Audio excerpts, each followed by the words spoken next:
ಅವರಿಗೆ ಬ್ರಹ್ಮಮುರಾರಿಸುರಾರ್ಚಿತಲಿಂಗಂ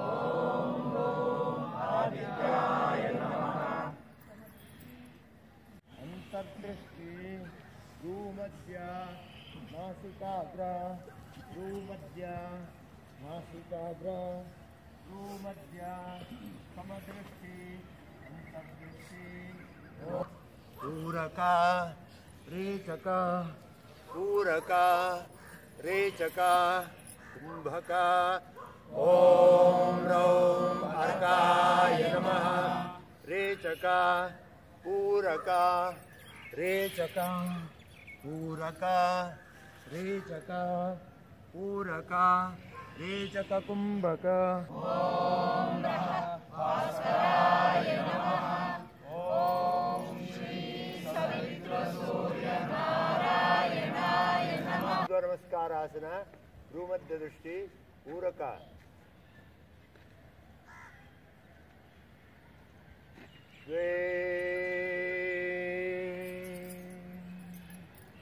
उत्तानासन नासिकाग्रदृष्टि रेचक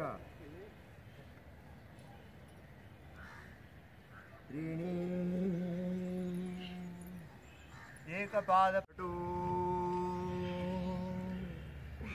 अष्टांग प्रणिपादासन अंतर्दृष्टि रेचक कुंभक भुजंगासन भ्रूमध्य दृष्टि पूरक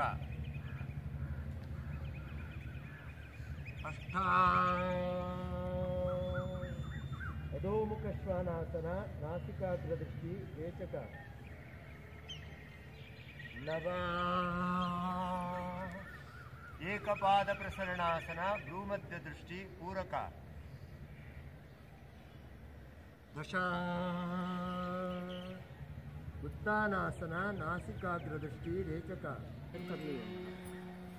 समदृष्टि रेचक द्वादश नमस्कारासन अंतर्दृष्टि कुंभक सूर्य नमस्कार फलश्रुति मंत्रವನ್ನು ಎಲ್ಲ ಒಟ್ಟಿಗೆ ಆದಿತ್ಯಸ್ಯ ನಮಸ್ಕಾರಂ ಯೇ ಕುರ್ವಂತಿ ದಿನೇ ದಿನೇ ಆಯುಃ ಪ್ರಜ್ಞಾ ಬಲಂ ವೀರ್ಯಂ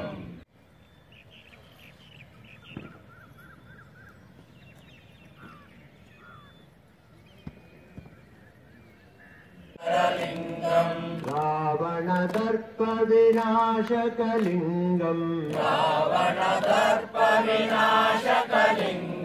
तत्प्रणमामि सदा शिवलिंगम सर्वसुगन्धसुलेपितलिंगम बुद्धिविवर्धन ಅವರಿಗೆ ಹೆಸರು ಇನ್ನೊಂದು ನಮಗೆ ಮಾಧ್ಯಮಗಳಲ್ಲಿ ಹೆಚ್ಚಾಗಿ ತೋರಿಸ್ತಾ ಇದೆ. ಯಾಕೆಂದರೆ ಇವತ್ತಿನ ದಿವಸ ನಾವು ಹಲವಾರು ಸ್ವಾಮೀಜಿಗಳಿಗೆ ಅವಮಾನ ಆಗ್ತಕ್ಕಂಥ ನಡವಳಿಕೆಗಳನ್ನು ಕೆಲವು ಕಡೆ ಕೆಲವು ಸ್ವಾಮೀಜಿಗಳು ಮಾಡಿದಾಗ ಇಡೀ ಸಮಾಜಕ್ಕೆ ನೋವಾಗ್ತದೆ. ಆದರೆ ಇದುವರೆಗೂ ಅವರು 111 ವರ್ಷ ಆಗಿದೆ, ಯಾವುದೇ ಥರದ ಒಂದು ಕಳಂಕವನ್ನು ನಾವು ಕಾಣಕ್ಕೆ ಸಾಧ್ಯ ಆಗಿಲ್ಲ. ಅಂದರೆ ತಮ್ಮನ್ನು ತಾವು ಎಷ್ಟು ಸಮಾಜಕ್ಕೆ ತೊಡಗಿಸ್ಕೊಂಡಿದ್ದಾರೆ, ಸಮಾಜದ ಬಗ್ಗೆ ಎಷ್ಟು ಕಾಳಜಿ ಇದೆ. ಸುಮಾರು 150ಕ್ಕೂ ಹೆಚ್ಚು ವಿದ್ಯಾಸಂಸ್ಥೆಗಳನ್ನು ನಡೆಸ್ತಾ ಇದ್ದಾರೆ ಅಂತ ಹೇಳಿದ್ರೆ, ಶಿಕ್ಷಣವನ್ನು ಪಡಿತಾ ಇದ್ದಾರೆ. ಅವರಿಗೆ 3 ಹೊತ್ತಿನ ಊಟದ ವ್ಯವಸ್ಥೆ ಇರ್ಬೋದು, ಅಥವಾ ಅಲ್ಲಿ ಉಳ್ಕೊಂಡಿರ್ತಕ್ಕಂಥ ಒಂದು ವಸತಿ ವ್ಯವಸ್ಥೆ ಇರ್ಬೋದು. ಒಂದು ವರ್ಷಕ್ಕೆ ಅಂತ ಹೇಳುವಾಗ ಎಷ್ಟು ದೊಡ್ಡ ಪ್ರಮಾಣದ ಖರ್ಚು ವೆಚ್ಚ, ಇದೆಲ್ಲವನ್ನು ಮಾಡುವಂಥ ಸಾಮರ್ಥ್ಯ ಭಗವಂತ ಅವನಿಗೆ ಕೊಟ್ಟಿದ್ದಾನೆ ಅಂತ ಹೇಳಿದ್ರೆ ಅದು ಸಾಮಾನ್ಯ ಕೆಲಸ ಅಲ್ಲ. 150 ವಿದ್ಯಾಸಂಸ್ಥೆಗಳು, ಇದೊಂದು ಅಗಾಧವಾದಂಥ ಕೆಲಸ ಸ್ವಾಮೀಜಿಯವರು ಮಾಡಿದ್ದಾರೆ. ಅಂತಹ ಸ್ವಾಮೀಜಿಗಳು ಇವತ್ತಿನ ದಿವಸ ಅನಾರೋಗ್ಯದಲ್ಲಿ ಇರೋದರಿಂದ ನಮ್ಮ ಸಮಿತಿಯು ಕೂಡ ಅವರ ಸಿದ್ಧಗಂಗಾ ಮಠದ ಕ್ಷೇತ್ರಕ್ಕೆ ಹೋಗಿ ಅಲ್ಲೇ ತುಮಕೂರಿನ ಯೋಗ ಬಂಧುಗಳು 108 ಸೂರ್ಯ ನಮಸ್ಕಾರ ಮಾಡೋದ್ರ ಮುಖಾಂತರ ಅವರ ಆರೋಗ್ಯದಲ್ಲಿ ಉನ್ನತಿಯನ್ನು ಕಾಣಲಿ, ಅವರು ಬೇಗ ಗುಣಮುಖರಾಗಿ ಅವರ ಮಾರ್ಗದರ್ಶನ ಈ ಸಮಾಜಕ್ಕೆ ಸಿಗಲಿ ಅಂತ ಹೇಳಿ ಹಾರೈಸಿ ಈಗಾಗಲೇ ಅಲ್ಲಿ ಮಾಡಿದ್ದಾರೆ. ಹಾಗಾಗಿ ನಾವು ಶಿಡ್ಲಘಟ್ಟದಲ್ಲಿ ಕೂಡ ಅದೇ ಉದ್ದೇಶವನ್ನು ಇಟ್ಟುಕೊಂಡು 108 ಸೂರ್ಯ ನಮಸ್ಕಾರ ಮಾಡುವ ಮುಖಾಂತರ ಸ್ವಾಮೀಜಿಗಳ ಆರೋಗ್ಯ ಬೇಗ ಸುಧಾರಣೆಯಾಗಿ ಅವರ ಮಾರ್ಗದರ್ಶನ. ಇವಾಗ ನಮ್ಮ ಭಾರತದಲ್ಲಿ 111 ವರ್ಷದ ಸ್ವಾಮೀಜಿಗಳು ಅವರೇ ಹಿರಿಯರು, ನಮ್ಮ ಭಾರತಕ್ಕೆ ಹಿರಿಯರೀಗ ಅವರು. ಸ್ವಲ್ಪ ಕೇಳಿ. ಶ್ರೀ ಪತಂಜಲಿ ಯೋಗಿನ ದಿವಸ ಈ ಒಂದು ಕಾರ್ಯಕ್ರಮ ಹಮ್ಮಿಕೊಂಡಿತ್ತು.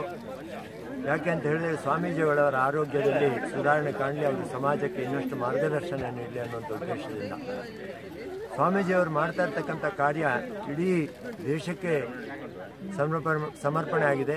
ಅದರಿಂದ ಪ್ರಯೋಜನ ಇರ್ತಕ್ಕಂಥವರು ನಾವು ಎಷ್ಟು ಪ್ರಮಾಣದಲ್ಲಿದ್ದಾರೆ ಅಂತ ಹೇಳ್ತಕ್ಕಂಥದ್ದು ಗುರುತಿಸ್ತಾ ಇದೆ ಸರ್ಕಾರ ಕೂಡ, ಇಡೀ ಸಮಾಜ ಗುರುತಿಸಿದೆ. ಅಂತಹ ಈ ಒಂದು ಸಂದರ್ಭದಲ್ಲಿ ನಮ್ಮ ಸಮಿತಿಯ ಅಪೇಕ್ಷೆ ಹಾಗೂ ನಮ್ಮೆಲ್ಲರ ಅಪೇಕ್ಷೆ ಕೂಡ ಅದೇ. ಏನಪ್ಪ ಅಂತ ಹೇಳಿದ್ರೆ ಸ್ವಾಮೀಜಿಯವರಿಗೆ ಭಾರತ ರತ್ನವನ್ನು ಕೊಡಬೇಕು. ಅವರು ಮಾಡ್ತಾ ಇರ್ತಕ್ಕಂಥ ಕಾರ್ಯ ಇಡೀ ಪ್ರಶಂಸನೀಯವಾದಂಥ ಕಾರ್ಯಕ್ಕೆ ತಮ್ಮೆಲ್ಲರ ಸಹಕಾರ ಬೇಕು. ಹಾಗಾಗಿ ಪ್ರೀತಿಗೆ ಪಾತ್ರರಾಗಿರ್ತಕ್ಕಂಥ ಡಾಕ್ಟರ್ ಶ್ರೀ ಶಿವಕುಮಾರ ಸ್ವಾಮೀಜಿಯ ಅವರ ಆರೋಗ್ಯ ವೃದ್ಧಿ ಆಗಲಿ ಅಂತೇಳಿ ಶ್ರೀ ಪತಂಜಲಿ ಯೋಗ ಶಿಕ್ಷಣ ಸಮಿತಿ ಶಿಡ್ಲಘಟ್ಟ ಶಾಖಾ ವತಿಯಿಂದ ಈ ದಿನ ನಾವು 108 ಸಾಮೂಹಿಕ ಸೂರ್ಯ ನಮಸ್ಕಾರವನ್ನು ಹಮ್ಮಿಕೊಳ್ಳೋದ್ರ ಮೂಲಕ ಈ ದಿನ ಕಾರ್ಯಕ್ರಮ ನಡೆಸಿದ್ದೀವಿ. ಇಡೀ ಎಲ್ಲ ಯೋಗ ಬಂಧುಗಳು ಏನು ಈ ಕಾರ್ಯಕ್ರಮದಲ್ಲಿ ಭಾಗವಹಿಸಿ ಇದರ ಒಂದು ಪ್ರತಿಫಲ 108 ಸೂರ್ಯ ನಮಸ್ಕಾರವನ್ನು ಪಡೆದಂಥ ಚೈತನ್ಯ ಶಕ್ತಿ ಪ್ರತಿಫಲವನ್ನು ನಾವು ಸ್ವಾಮೀಜಿಗಳಿಗೆ ಅರ್ಪಿಸ್ತಾ ಇದ್ದೀವಿ. ಸ್ವಾಮೀಜಿಗಳು ಶೀಘ್ರ ಗುಣಮುಖರಾಗಲಿ. ಇಡೀ ದೇಶಕ್ಕೆ ಅವರ ಮಾರ್ಗದರ್ಶನ ನಮಗಿನ್ನೂ ತುಂಬ ಅವಶ್ಯಕತೆ ಇದೆ. 1930ರಿಂದ ಸ್ವಾಮೀಜಿಗಳು ಮಠದಲ್ಲಿ ಪೀಠಾಧ್ಯಕ್ಷರಾಗಿದ್ದು ಅವರು ಅಲ್ಲಿಂದ ಇಲ್ಲಿ ಸ್ವತಂತ್ರ ಪೂರ್ವದಿಂದ ಹಿಡಿದು ಇಲ್ಲಿವರೆಗೂ ಶೈಕ್ಷಣಿಕವಾಗಿ ಆಗಲಿ, ಹಸಿದವರಿಗೆ ಹೊಟ್ಟೆಗೆ ಅನ್ನವನ್ನು ನೀಡ್ತಕ್ಕಂಥದ್ದಾಗಲಿ ಹಾಗೂ ವಸತಿಯನ್ನು ಕಲ್ಪಿಸೋದ್ರ ಮೂಲಕ ಈ ಒಂದು ಶ್ರೀ ಸಿದ್ಧಗಂಗಾ ಮಠ ಒಂದು ಶೈಕ್ಷಣಿಕ ಕೇಂದ್ರವಾಗಿ ಮಾರ್ಪಾಡಾಗಿದೆ. ಆ ಮೂಲಕ ಸಮಾಜಕ್ಕೆ ಸಾಕಷ್ಟು ಕೊಡುಗೆಗಳನ್ನು ನೀಡಿರ್ತಕ್ಕಂಥ ನಮ್ಮ ವಿವಿಧ ದಾಸೋಹಿಗಳಾದಂತಹ ಶಿವಕುಮಾರ ಸ್ವಾಮೀಜಿಗಳು ಅವರ ಕಾರ್ಯಕ್ಕೆ ಭಾರತ ರತ್ನ ಪ್ರಶಸ್ತಿ ಸಿಗಲೇಬೇಕು. ಆ ಒಂದು ಪ್ರಶಸ್ತಿಗೆ ಗೌರವ ಬರುತ್ತೆ ಸ್ವಾಮೀಜಿಗಳಿಗೆ ಈ ಒಂದು ಪ್ರಶಸ್ತಿ ಸಿಕ್ಕಿದ್ರೆ. ಆದ್ರಿಂದ ಸಮಿತಿಯ ವತಿಯಿಂದ ಮತ್ತು ಈ ಮಾಧ್ಯಮದ ವತಿಯಿಂದ ನಾವು ಭಾರತ ಸರ್ಕಾರಕ್ಕೆ ವಿನಂತಿ ಮಾಡ್ಕೊಳ್ತಾ ಇದ್ದೇವೆ. ಹಾಗೇನೆ ಇದನ್ನ ಒಂದು ಆಗ್ರಹ ಅಂತಾನೂ ತಿಳ್ಕೊಬಹುದು. ಸ್ವಾಮೀಜಿಗಳಿಗೆ ಭಾರತ ರತ್ನ ಪ್ರಶಸ್ತಿಯನ್ನ ನೀಡಲೇಬೇಕು ಅಂತ ಈ ಮೂಲಕ ವಿನಂತಿ ಮಾಡ್ಕೊಳ್ತೇವೆ.